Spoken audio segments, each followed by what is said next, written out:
Sri Lankan cricket जो है वो लाहौर कलंदर का हाल नहीं देख रही शायद।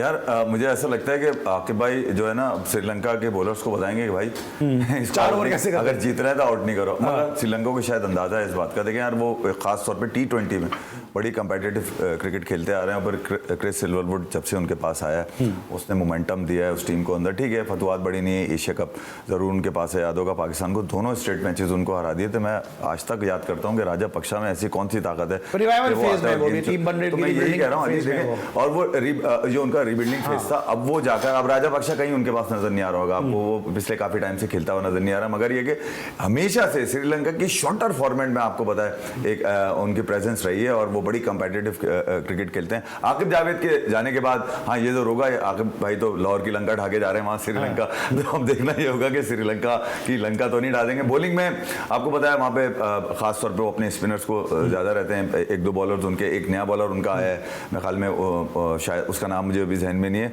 वो मतलब हाँ इसी तरह का उसका नाम है। तो आकिब भाई का एडिशन उनके लिए खास तौर पे वेस्ट इंडीज की पिचेस पे बड़ा अहम होगा। आपको पता है आकिब भाई जरा लेट स्विंग करने के बड़े पुराने माहिर हैं। तो शायद आकिब भाई की ये खिदमत बड़ी सोच समझ के श्रीलंका ने लिए। और टेक्टिकली अगर देखा जाए तो मुझे ऐसा लगता है कि आकिब भाई ने सही किया वहां जाकर कि ये जो इस वक्त यहाँ पाकिस्तान के अंदर चीजें चल रही हैं ना। देखिए यार जब तक अली मुझे याद है आकिब भाई का उस जमाने में यूएई में जब ये थे, जब पाकिस्तान में नहीं रह रहे थे, तो मुझे याद है कि हम लेते उनको इसीलिए थे कि उनका अगर ट्रैक रिकॉर्ड देखते हैं ना बड़ा बेस्ट ट्रैक रिकॉर्ड है और वो यूएई की टीम को खड़ा करने में उनका बहुत बड़ा हाथ है, ये आपको पता ही है।